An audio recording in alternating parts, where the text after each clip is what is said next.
Hello students, today I am going to start new chapter seed structure and germination। इनके बारे में discuss करेंगे आज। दूसरा हम ये आपसे कहना चाहेंगे कि इसके पहले जो पिछला लेक्चर आपके पास जा चुका है वो है सेल है, टिश्यू है, फ्लावर है एंड पॉलिनेशन एंड फर्टिलाइजेशन। इसका लेक्चर आप लोगों को ऑलरेडी मिल चुका है, पहले हमने सेंड किया था। उसके बाद ये है कि सीड क्या है, यानी after pollination ovule form seed and ovary form fruit. तो सीड जो है, जो सीड फॉर्म होता है, जो फर्टिलाइज्ड है, जिनके अंदर एम्ब्रियो होता है, उनके बारे में आज हम डिस्कस करेंगे। इनके स्ट्रक्चर को देखेंगे और आगे कंटिन्यू करते हैं। This is the structure of bean. ये सीड किसका है? बीन का। ये बीन है, ये क्या है? हिलम है। हिलम है। इस रीजन में क्या होता है? ये है ओवरी, ये ओव्यूल, ये ओव्यूल वाला रीजन है जो ओवरी में अटैच्ड होता है। इस पोर्शन पर क्या मिलता है? एक पोर, जिसको हम क्या बोलते हैं? माइक्रोपाइल। जिसे क्या कहते हैं? माइक्रोपाइल।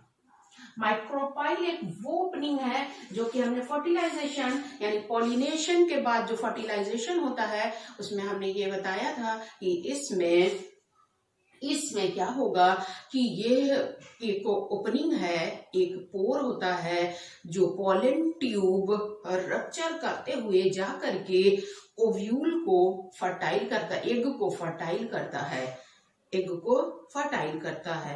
ये वो ही ओपनिंग है। जैसा कि हमने ये बताया था कि ये क्या है हमारा? ये स्टिग्मा स्टाइल और ओवरी वाला ये रीजन है, ये ओवरी है, ठीक है। पॉलन ग्रेन इस पर गिरा फर्टिलाइजेशन के लिए, इसके लिए लेक्चर आपको जा चुका है। यहाँ पर अरेंज कौन है?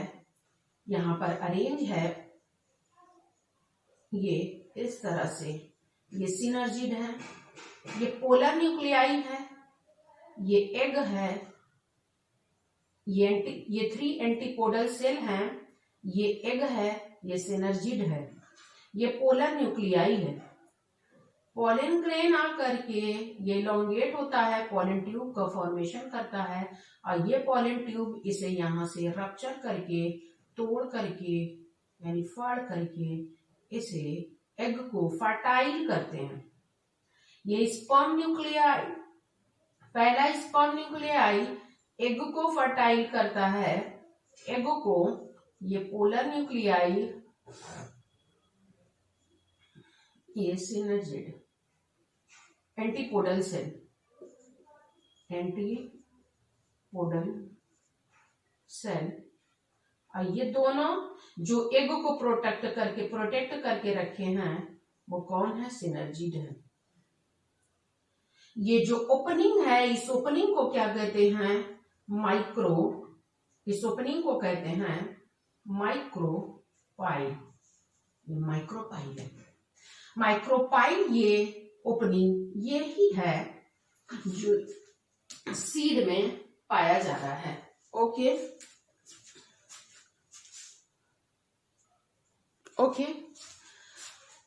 सीड में ये ओपनिंग जहां पर पॉलन ग्रेन ने इससे एग को क्या किया था? फर्टाइल किया था।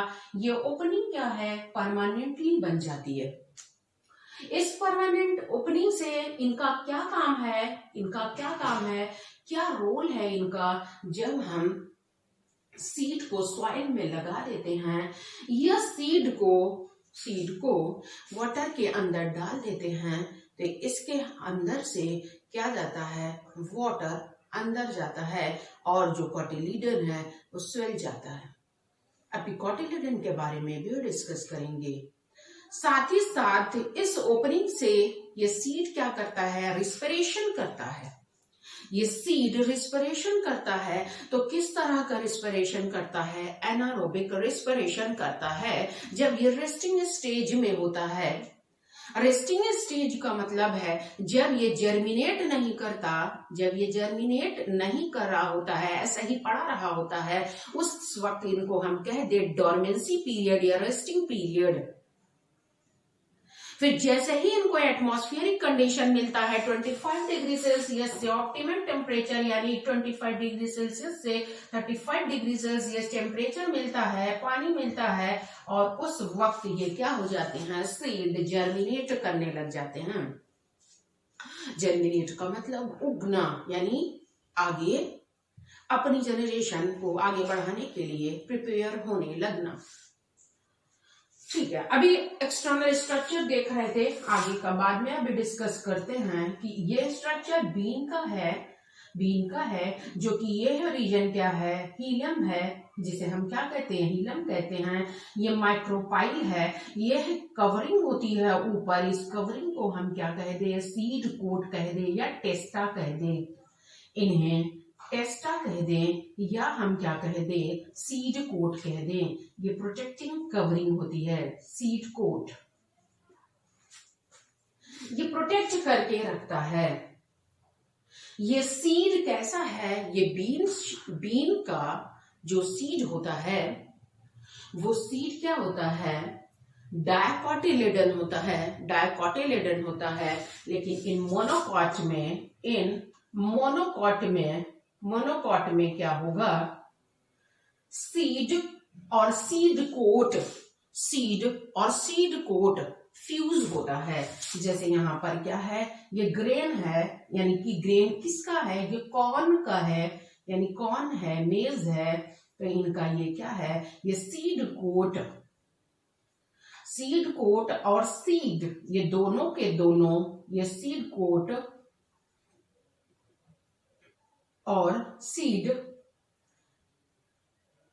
ये दोनों के दोनों क्या होते हैं, फ्यूज होते हैं। पेरिकार्प भी हम इन्हें कहते हैं। ये क्या होते हैं, फ्यूज होते हैं। लेकिन इनमें क्या होता है, ये फ्यूज नहीं होते हैं, क्योंकि भुट्टे का अगर हम लेते हैं, मक्के को लेते हैं, क्या मक्के के छिलके को उतार करके खाते हैं, नहीं ना, छिलके को उतार के नहीं खाते हैं, क्योंकि वो पूरी तरह से सीड के साथ उसकी जो आउटर कवरिंग है यानी सीड कोट है उसका, वो फ्यूज है। तो ग्रेन, जितने भी ग्रेन हम लोग खाते हैं, उस ग्रेन में हम ये देखते हैं कि उसके सीड और सीड कोट क्या होते हैं, फ्यूज होते हैं। ठीक है, वो ग्रेन फ्यूज होता है।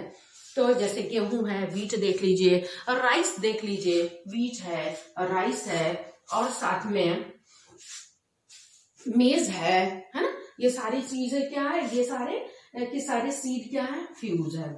ये चीज क्लियर हो गई। ये पॉलन ग्रेन है, ये आया, ये फ्यूज किया, ये माइक्रोपाइल इनकी ओपनिंग हो गई। ये माइक्रोपाइल से ये क्या करते हैं, ये रिस्पिरेशन करते हैं। सीड आउटर कवरिंग बीन की है, ये किसका स्ट्रक्चर है, यानी बीन का है। तो ये बीन में क्या होती है, ये रिस्पिरेशन करेंगे, एनारोबिक रिस्पिरेशन। और जब तक सीड पड़ा हुआ है, जर्मिनेट नहीं हो रहा है, उसको ऑप्टिमम टेम्परेचर नहीं मिल रहा है, एटमॉस्फेरिक कंडीशन नहीं मिल रहा है, सीड जर्मिनेट नहीं करेगा। जैसे ही वो जैसे फेवरेबल कंडीशन हुआ सीड के लिए, वो जर्मिनेट कर जाता है। और वो जर्मिनेशन दो तरह से, हाइपोजेल और एपिजेल करता है, उसके बारे में अभी डिस्कस करेंगे। इनकी आउटर कवरिंग क्या है, ये टेस्टा है, सीड कोट है जो कवर करके रखती है। दूसरी, इन्हीं के थ्रू, माइक्रोपाइल के थ्रू इनके अंदर वाटर एंटर करता है। और दूसरी चीज क्या है, जब वाटर एंटर करता है तो वो सीड की साइज जो होती है स्वेल जाती है, फूल जाता है। तो अब हम स्ट्रक्चर देखेंगे किसका, अगर इसे देखना है तो देख लीजिए पॉज करके, नहीं तो से इरेज करें। ओके, चलिए, ये स्ट्रक्चर ओपन करके, यानी इनके सीड कोट को निकाल दिया गया, टेस्टा को निकाल दिया गया, आउटर कवरिंग को निकाल दिया गया। तो उस वक्त हमको किस तरह से स्ट्रक्चर देखने को मिलता है कि इस प्लेस पे हम ये देखें, ये हो गया, और साथ में ये दोनों इनके क्या हो गए, कॉटिलिडन है, और यहाँ पर कौन हमें मिल रहा है देखने को इस तरह से। यहाँ ये प्लाम्यूल्स है और ये वाला पोर्शन इनका यहाँ पर ये रेडिकल इस तरह से दिख गया। दूसरी चीज हम इस तरह से भी देखें, ये चने का हो ग्राम का हो गया और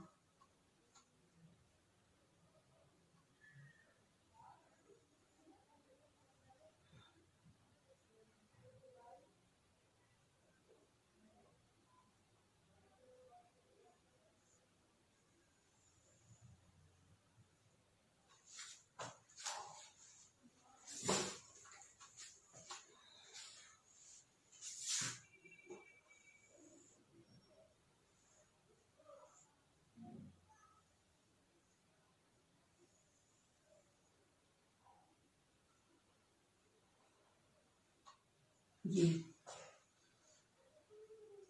ग्राम का हो गया चने का, ये बीन हो गया। तो ये रीजन इनका क्या है, ये इनका क्या है, ये इनका कॉटिलिडन होता है, कॉटिलिडन।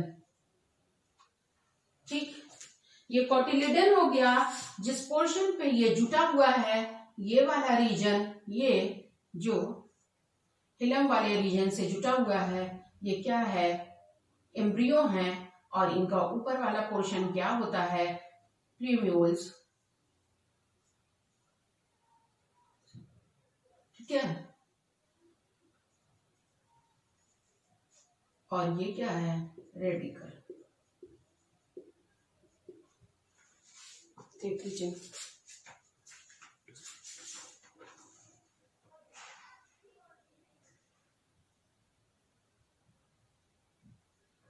प्लम्यूल्स और रेडिकल्स, ये क्या हो गया, प्लम्यूल्स और रेडिकल।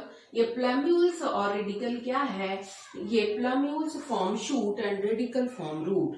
तो ये प्लम्यूल्स क्या बनाते हैं, ये प्लम्यूल्स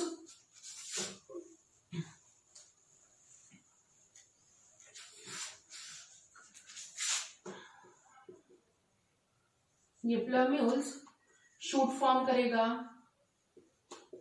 और रेडिकल ये रूट फॉर्म करता है। ठीक, तो ये दोनों मिलकर ये क्या है, प्लम्यूल्स एंड रेडिकल्स, ये एम्ब्रियो है।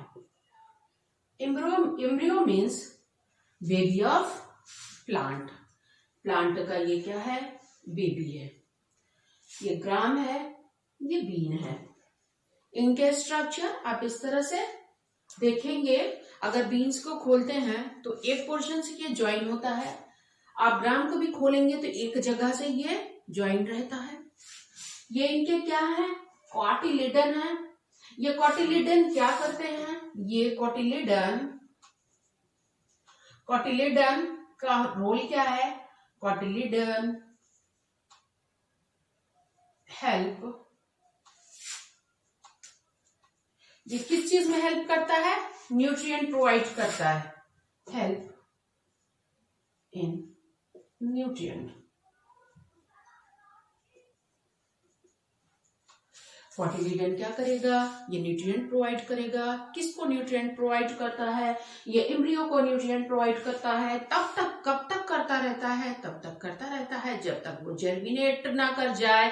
साथ ही साथ वो इस लेवल का इस तरह से सेल्फ डिपेंड ना हो जाए कि वो फोटोसिंथेसिस कर सके। जब तक वो फोटोसिंथेसिस, जब वो जर्मिनेट कर जाता है, जब वो खुद से फोटोसिंथेसिस करने लगता है, अपना फूड खुद बनाने लगता है प्लांट, तो उस वक्त कॉटिलिडन का कोई रोल नहीं होता, कॉटिलिडन गिर जाता है। तो कॉटिलिडन का क्या रोल है, कॉटिलिडन एम्ब्रियो को न्यूट्रिएंट नरिशमेंट प्रोवाइड करता है, स्टार्च प्रोवाइड करता है। ठीक है, तो कि एम्ब्रियो कैसे खाना ले रहा है, कॉटिलिडन के थ्रू ले रहा है। एक चीज आपको और भी हमने ये बताया था कि हम लोग जितनी भी चीजें खाते हैं वो किसके लेते हैं, एंजियोस्पर्म की मैक्सिमम चीजें हम लोग खाते हैं। जितने भी सीड है, एंजियोस्पर्म को किस तरह से हम लोग कंज्यूम करते हैं in the form of fruit, shoot, seed etcetera etcetera, है ना।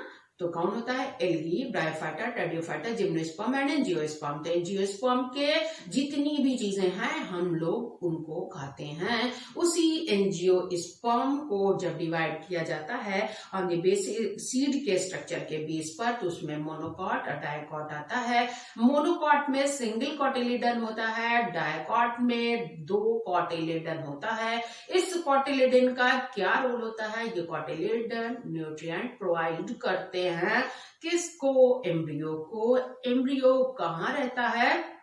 यहाँ पर ज्वाइन होता है वेलम वाले रीजन के पास से। ये दोनों कॉटिलिडन के टिप पे जुड़ा होता है। अगर आज आप जाओ और सीड को पहले रात में भिगा दो और फिर सुबह धीमे धीमे उसका कौन सा टेस्टा वाला रीजन ऑपरेट करो और सीड को तेजी से मत खोलो, देखो एक पोर्शन से वो जुटा हुआ होगा। निडल की हेल्प से उसे निकालोगे तो उसे तुम्हें दिखने को क्या मिल जाएगा? प्लम्यूल्स और रेडिकल्स। जो प्लम्यूल्स क्या बनाता है? स्टेम बनाएगा, शूट बनाएगा, लीफ बनाएगा, वही आगे चलकर।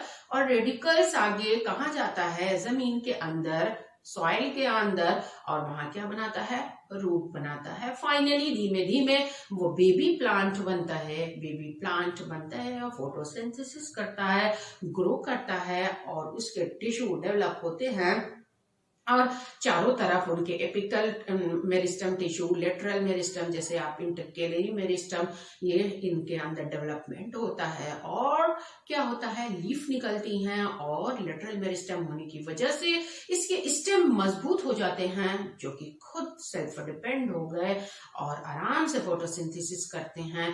और जब वो प्लांट जब मैच्योर हो जाता है तो वो धीमे धीमे प्लांट से ट्री बनने लग जाता है। अगर वो एंजियोस्पर्म का है तो बड़े मतलब अगर बड़ा है, बड़ी सीड है, तो उससे क्या हो जाएगा कि वो बड़ा ट्री बन जाएगा और फाइनल वो काफी सालों तक रहता है और वो क्या देगा? फिर फ्लावर देगा, फ्रूट देगा, सीड देगा और ये सीड कंटिन्यूअसली प्रोसेस चलता रहता है। तो यहाँ पर स्ट्रक्चर किसका देखा? ये स्ट्रक्चर किसका है? डायकॉट है। डायकॉट यानी एंजियोस्पर्म का। डायकॉट सीड है किसका? एंजियोस्पर्म का। इनमें 2 कॉटिलिडन पाए जा रहे हैं। अब मोनोकॉटिलिडन के स्ट्रक्चर को हम देखते हैं कि मोनोकॉटिलिडन में स्ट्रक्चर किस तरह से होता है।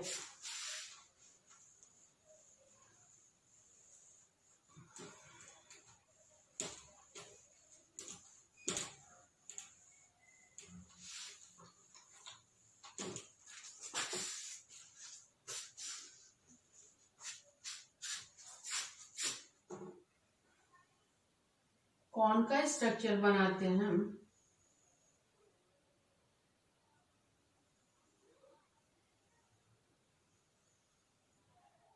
ये न्यूरॉन लेयर होती है जो सोर्स ऑफ प्रोटीन,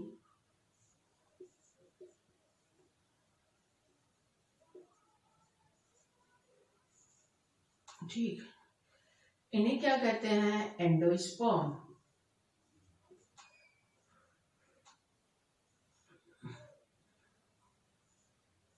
ये क्या है? Single cotyledon.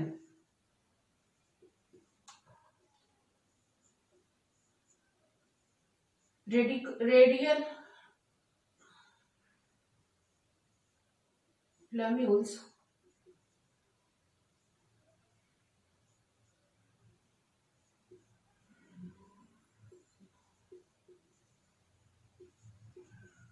रेडिकल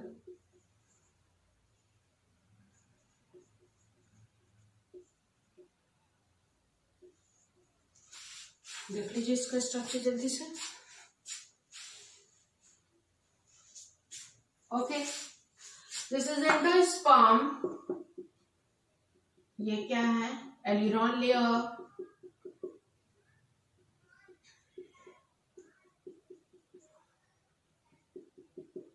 ठीक, ये क्या है? कॉटिलिडन। और ये सीड किसका है? कॉर्न। ठीक, ये कौन है? मोनोकॉट। Single cotyledon. इनको मैक्सिमम न्यूट्रिएंट कहाँ से मिलता है? एंडोस्पर्म से मिलेगा। एंडोस्पर्म कैसा है? यहाँ पर मिल्की सब्सटेंस पाए जाते हैं। जैसे कि अगर हम भुट्टे को तोड़ते हैं तो वहां पे हमें क्या मिलता है? मिल्की सब्सटेंस मिलता है। एल्यूरॉन में क्या है? यानी कि प्रोटीन मैक्सिमम पार्ट में यहाँ पर कवर करके इनको रखा हुआ है और यहाँ पर पाया जाता है। प्लम्यूल्स को कवर करने के लिए कौन है? यानी इनके ऊपर कौन सी लेयर है प्रोटेक्ट करने के लिए? उस लेयर को कोलियोप्टाइड कहते हैं। रेडिकल को कौन कवर कर रहा है? कोलियोराइजा कवर कर रहे हैं। कौन है? मेज है, पी है, इसमें हाइपोजियल जर्मिनेशन होता है। हाइपोजियल जर्मिनेशन होता है। कौन, मेज, पी, इनमें क्या होता है? हाइपोजियल जर्मिनेशन होता है। यानी इनके कॉटिलीडन क्या होते हैं? कहाँ होते हैं? Inside the ground. इनके कॉटिलीडन ग्राउंड के अंदर ही रहते हैं और वहां से ये जर्मिनेट करते हैं। डायकॉट में क्या होता है? उसमें देखा जा रहा है, यानी डायकॉट क्या कह दें कि उसमें डायकॉट तो पी भी है, लेकिन जो एग्जाम्पल है इपीजियल जर्मिनेशन का वो बीन है। यानी ऐसा जर्मिनेशन अगर आपको ये दिख रहा है कि सीड ग्राउंड के ऊपर, पुष्कर के ऊपर नहीं, ऊपर आ रहा है, तो वहां पर क्या है? इपीजियल जर्मिनेशन है। अगर ग्राउंड के अंदर सीड है, कॉटिलीडन है और लीफ जमीन को फाड़ते हुए निकल रही है, यानी सॉइल को फाड़ते हुए ऊपर आ रही है, तो वहां पर कौन सा जर्मिनेशन है? वहां पर हाइपोजियल जर्मिनेशन होता है। ठीक है, ये देख लीजिए।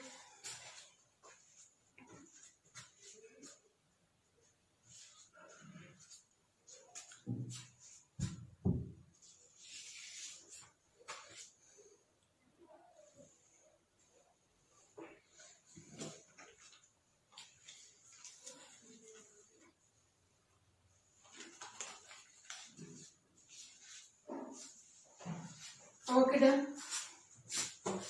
सीड की साइज भी वेरी करती है, स्मॉल से लेकर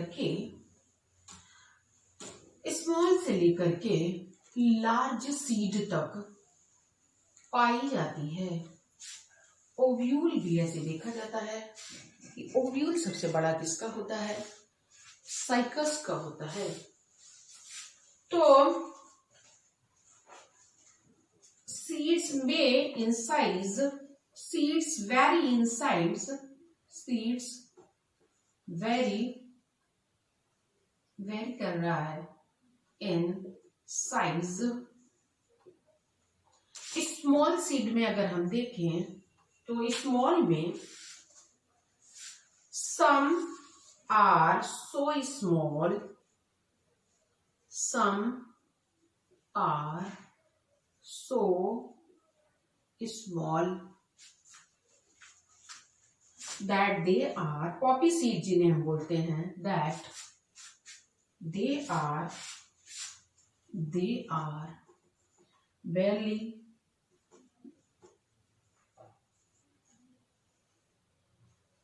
for example poppy seed, जो थोड़ा सा लार्ज होता है उस सीड को हम क्या कह रहे हैं? Some are quite large, some are quite large.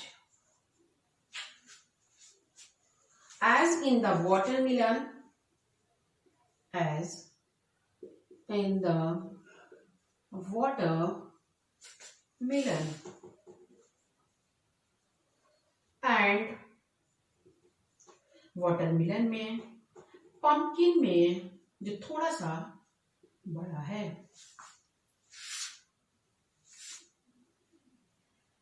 और यह खास करके यानी किसको हम देख लें,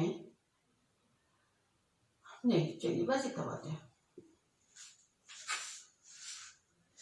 मैंगो की सीड लेकिन बड़ी होती है, मैंगो कट लार्ज में नहीं आएगी। मैंगो को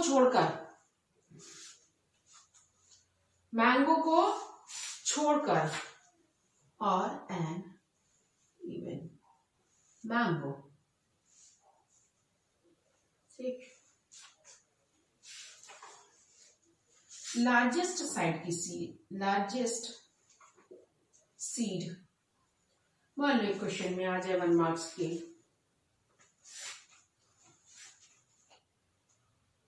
are those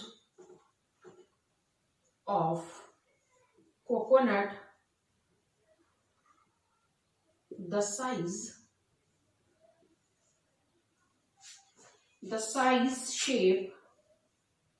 shape and structure of seed and structure of seed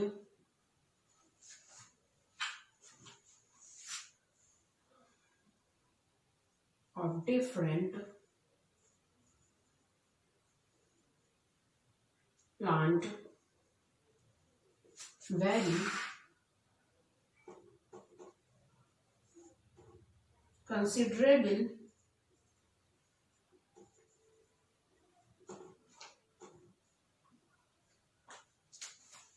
but at the basic structure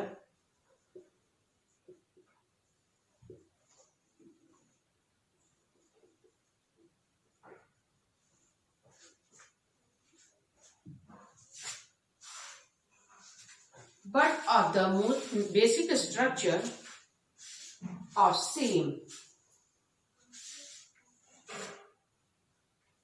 of most seed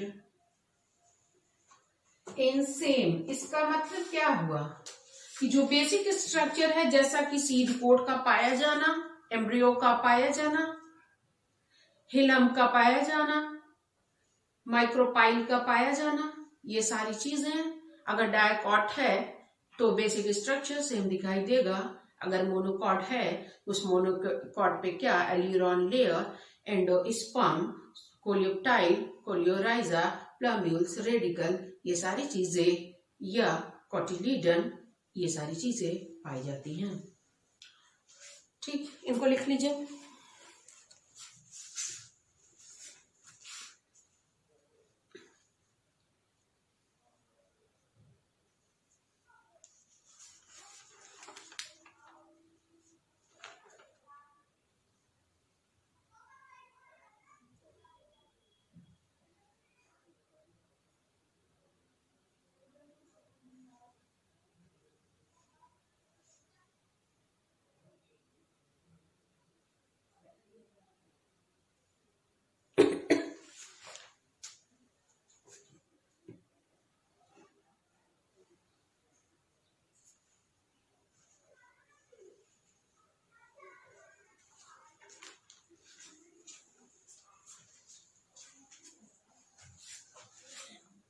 the bean seed अगर हम कहें तो बीन की सीड क्या होती है, बीन की सीड में एक स्ट्रक्चर हमें कॉनकेव दिखता है, एक स्ट्रक्चर हमें कैसा दिखता है, कॉन्वेक्स दिखता है। ठीक है,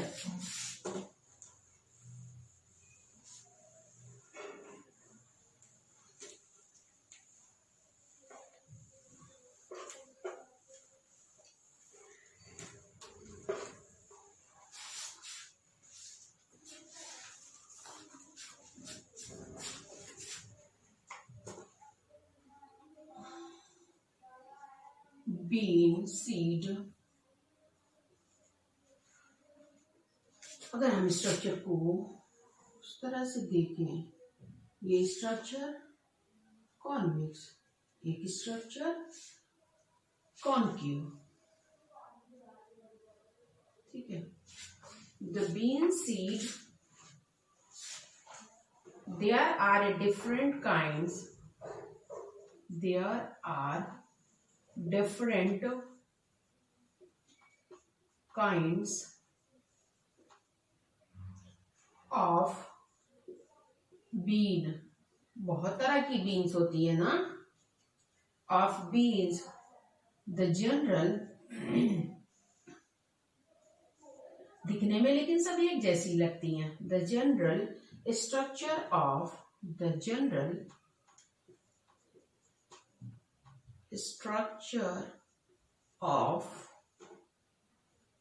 their seed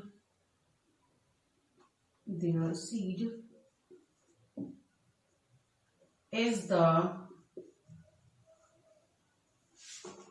same most of kidney shape, kidney का भी स्ट्रक्चर इसी तरह से होता है, इसलिए जब किडनी को पढ़ाया जाता है तो बीन शेप्ड बोला जाता है। जब किडनी का स्ट्रक्चर पढ़ते हैं तो वहां पर हम लोग बीन शेप्ड बोलते हैं, bean shaped kidney, of kidney shaped with concave and convex side, ठीक है, इनको पता ही हो गया है, फिलम, माइक्रोपाइल, है ना, माइक्रोपाइल, सीड कोट,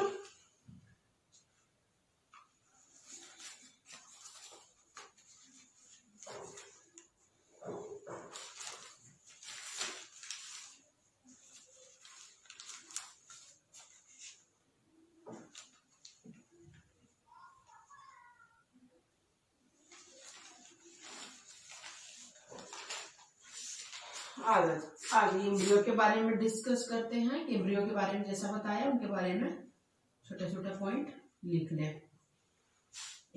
अगर हम एम्ब्रियो को बिल्कुल सेपरेट कर दें पिन से तो हमें इस तरह से स्ट्रक्चर दिखता है निकल करके, ये प्लम्यूल्स, ये रेडिकल, ये टोटल क्या होना है, ये है एम्ब्रियो,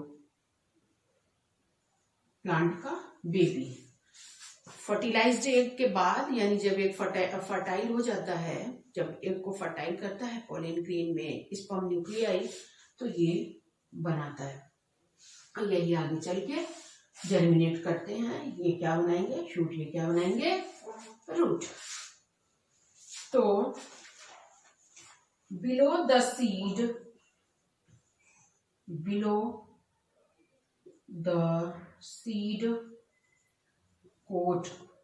कोट के नीचे are two thick cotyledon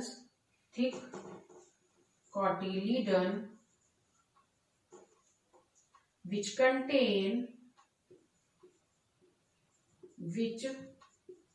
contain food for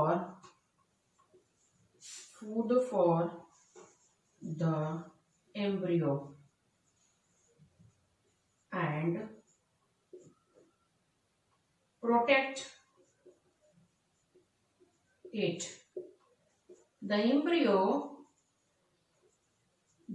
embryo consists of two parts,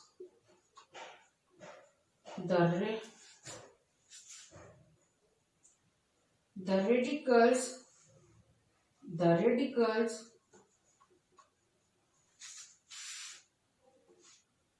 which later forms, समझ में आ गया होगा ना, क्या फॉर्म करेगा, root, form the root, and the plumule form, and the plumules which which later forms the shoot।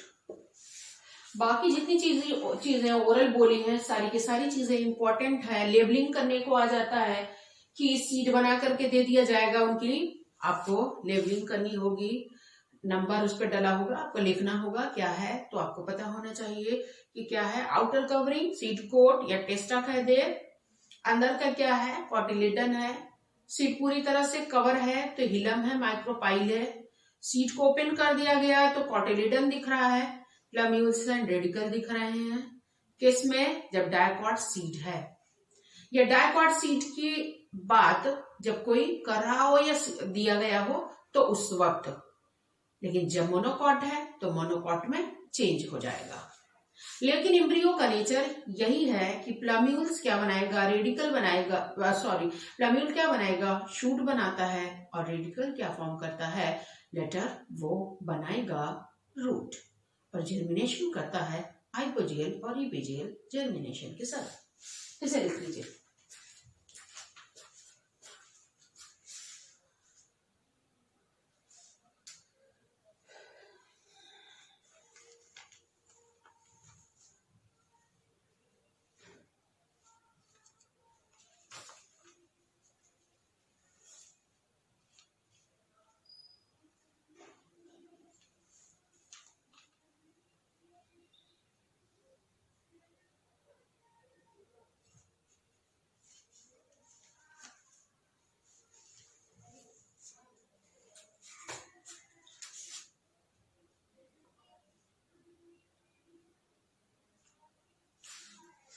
Okay done. जो question आता है खास करके मोनोकॉट की सीट दी जाती है, लेबलिंग करना होता है। अच्छा, टेस्टा के बीच, टेस्टा के नीचे जानते क्या होता है, टेस्टा के नीचे टेगमेन होता है। टेस्टा के नीचे वाला पोर्शन जो होता है वो टेगमेन कहलाता है।